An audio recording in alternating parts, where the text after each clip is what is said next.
নমস্কার প্রিয় বন্ধুরা, আবারও একটা নতুন ভিডিওতে স্বাগত জানিয়ে শুরু করছি নতুন আরও একটি ভিডিও। আজ আমি বানাবো ঝিঙে বড়ার ঝোল।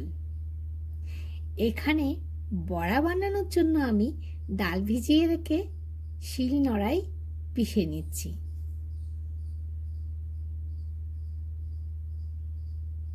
চলুন, এবার পিষা হয়ে গেছে, ডালগুলো তুলে নিচ্ছি। এবারে ঝিঙে দুটো নিয়েছি আমি, এখানে দুটো ঝিঙে আমি একটু টুকরো করে কেটে নিচ্ছি, কেননা কি এরকম টুকরো করেই ছাড়াতে আমার সুবিধে মনে হয়। আপনাদের যেমনই সুবিধা হয় তেমনভাবেই কাটবেন। তো বন্ধুরা, ভিডিওর শুরুতেই বলছি, ভিডিওটি পুরো দেখার চেষ্টা করবেন আর আমাকে একটু একটু করে এগিয়ে যাওয়ার জন্য উৎসাহ দেবেন, যাতে করে প্রত্যেকবার আমি আপনাদের জন্য নতুন নতুন এবং ভীষণ সুস্বাদু সুস্বাদু রেসিপি নিয়ে চলে আসতে পারি আপনাদের মাঝে। এবার ঝিঙেগুলো সব আমার কাটা হয়ে গেছে, একটু বড় বড় টুকরো করেছি আমি। এবার এখানে ডাল নিয়ে নিয়েছি। ডাল বাটাগুলোতে আমার পরিমাণ মতো হলুদ গুঁড়ো, জিরে গুঁড়ো, স্বাদ মতো নুন, খুব সামান্য একটুখানি আদা বাটা আর একটুখানি লেবু রস দিয়ে দিয়েছি। এবারে আমি এটাকে একদম 2 মিনিট, পাক্কা 2 মিনিট ধরে এভাবে ফেটিয়ে নেব ডালটাকে।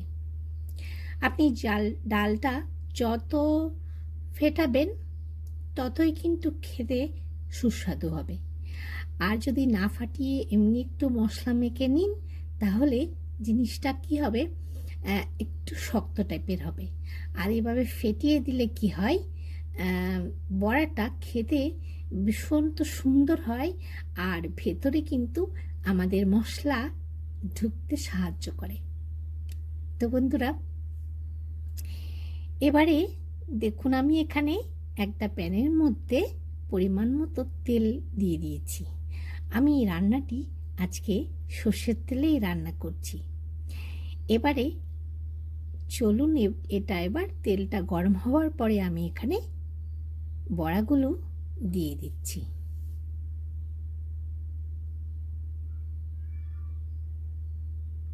একে একে যতটা ধরবে প্রথমে ততটা আমি দিয়ে দিলাম,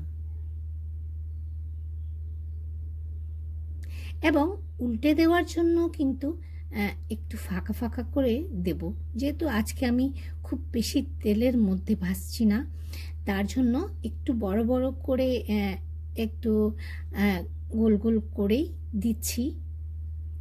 এবারে কিছুক্ষণ পরে আমি সবকটা বড়া একটু খুন্তির সাহায্যে উল্টে দিচ্ছি।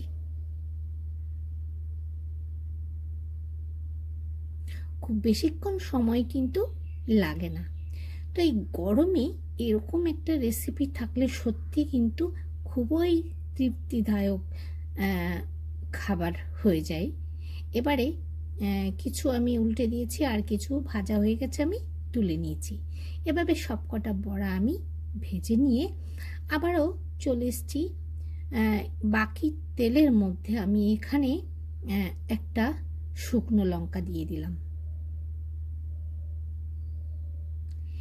এবারে আমি দেব আজকে এখানে একটুখানি কালো জিরে।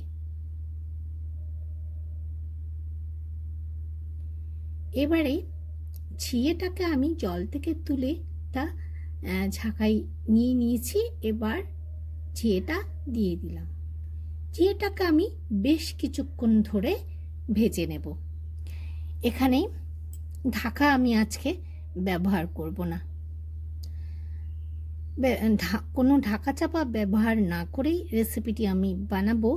এবার ঝিঙেটা দেখুন অল্প হয়ে গেছে যখনই ভাজা হয়েছে। এবার এখানে আমি কিছু মশলা নিয়েছি, দেখুন হলুদ গুঁড়ো, লঙ্কা গুঁড়ো, আদা বাটা আর জিরে গুঁড়ো। এই 4টে মশলাতেই রেসিপিটা কিন্তু অসাধারণ হয়ে ওঠে। এবার অল্প একটু জল দিয়ে আমি মশলাটা বেশ ঝিয়ের সাথে কষে নেব খুব ভালোভাবে, যতক্ষণ না খুব সুন্দর একটা গন্ধ আসবে। আরও একটুখানি জল আমি ব্যবহার করেছি। এবারে চলুন আঁচটা একটু মাঝারি করে দিয়ে আমি বেশ কিছুক্ষণ এটাকে বেশ ভালোভাবে ফুটিয়ে তুলব। দেখতে পাচ্ছেন মশলা থেকে তেলটা কি সুন্দর ছেড়ে দিয়েছে। এবারে আমি এখানে পরিমাণ মতো জল দিয়ে দিচ্ছি। আমি যেই পরিমাণে রাখবো বা আমার নিজস্ব পরিমাণে জল দিয়ে এবার আমি স্বাদ মতো নুনটা দিয়ে দিয়েছি।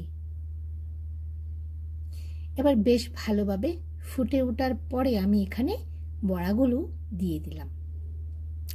সত্যি বলছি, এতটা জল একদম খেয়ে নিয়েছে বড়াগুলো। তো চলুন দেখুন কতটা কমে যাবে, দেখতেই পাবেন আপনারা। এই দেখুন পুরো ঝোলটা বড়াগুলোতে খেয়ে নিয়েছে, আর বড়াগুলো যে কি সুস্বাদু হয়েছিল বলে দিচ্ছি। হ্যাঁ, চলুন এবার দুটো কাঁচা লঙ্কা দিয়ে আমার তরকারিটা একদম রেডি হয়ে গেছে। আমি সার্ভ করার জন্য তুলেই নিয়েছি বাটিতে। তো বন্ধুরা, কেমন লাগলো ভিডিওটা অবশ্যই জানাবেন।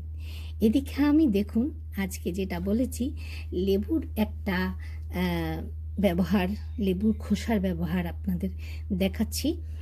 তবে এখানে আমি বেশ কিছু লেবু কেটে নিচ্ছি, কারণ আমাদের প্রতিদিন সকালবেলা 1 গ্লাস করে জল আমাদের খাওয়া হয়, লেবু জল। তো আজকে আমি এবার এখানে একটু ঠান্ডা জল দিয়ে দিয়েছি। লেবুগুলো তো কাটা হয়ে গেছে। এবারে আমি যতটা পরিমাণ, মানে একটা পুরো লেবু না, একটা লেবুর 2 ফালি একটা গ্লাসে চেপে দেব। তো সকালে আমাদের এটা খেতেই হয়, তবে এখন গরম বলে একটু ঠান্ডা জল হালকা মিক্স করেই খাই। আর একটু ঠান্ডার দিন হলে হালকা একটু কুসুম জলে খাওয়াটাই কিন্তু সবচেয়ে ভালো। তো এখানে আমি কিছু পুদিনা পাতা, যেহেতু বাড়িতে রয়েছে, একটু পুদিনা পাতাও দিয়ে দিচ্ছি একটু হাতে রগড়ে, যাতে গন্ধটা আরও সুন্দর বের হয়। এটা আমি 5 থেকে 10 মিনিট গ্লাসে নিয়ে ঢেকে রেখে দেব। এবারে বাটিতে মাঝখানের যে অংশটি থাকে সেটা আমি আলাদা করে বাটিতে রেখে দিয়েছি। কেন রেখেছি সেটা আপনাদের বলছি। এবার বাকি লেবুটা আমি এখানে ঢাকা দিয়ে ফ্রিজে রেখে দেব। তো এবারে এদিকে আমি লেবুর দুপাশের দুটো খোসা আর লেবু চেপে যেই রসটা বার করেছি তার খোসাটা একটা বাটিতে রেখে দিয়েছি। বেশ কিছুক্ষণ রাখার পরে আমি ব্যবহার করব। এদিকে যে মাঝখানের অংশটা রেখেছি সেখানেও একটু পুদিনা পাতা দিয়ে ঢেকে দিয়ে রেখে দিলাম। এবারে এদিকে এগুলো বেশ জল দিয়ে বেশ কিছুক্ষণ ভিজিয়ে রাখবো। সকালে কাটলে সেগুলো আমি দুপুরবেলা ব্যবহার করব। এবারে বাটিতে যে লেবুর মাঝখানটা দিয়েছি সেটা আর হচ্ছে পুদিনা পাতা বেশ রগড়ে আরও একটা গ্লাসে ঢেলে নিলাম। এদিকে চলুন বেশ কিছুক্ষণ পরে জলের রঙটাও চেঞ্জ হয়ে গেছে, আর এখানে আমি আরও ছোট ছোট টুকরো করে লেবুর খোসাগুলো কেটে ভিজিয়ে রেখেছি। এবার বেশ হাত দিয়ে রগড়ে আমি এটাকে ছেঁকে নিয়ে নেব। তো ছেঁকে নেওয়ার পরে আমি কিভাবে ব্যবহার করছি দেখতে থাকুন। এভাবে আমরা জিনিস ফেলে না দিয়ে ব্যবহার করলে কিন্তু ভীষণ উপকারী হয়। আরও অনেক ব্যবহার করি আমি লেবুর খোসাকে, পরবর্তী ভিডিওতে পরপর আসবে, দেখতে পাবেন আপনারা। তো এখানে একটু ভিম বার দিয়ে আমি এই ফ্লোরগুলো আর উনুন টুনুন সব মুছে নেব। তো ভিডিওটি কেমন লেগেছে অবশ্যই জানাতে কিন্তু ভুলবেন না। লেবুর খোসার এই টিপসটা কেমন লেগেছে অবশ্যই জানাবেন মনে করে।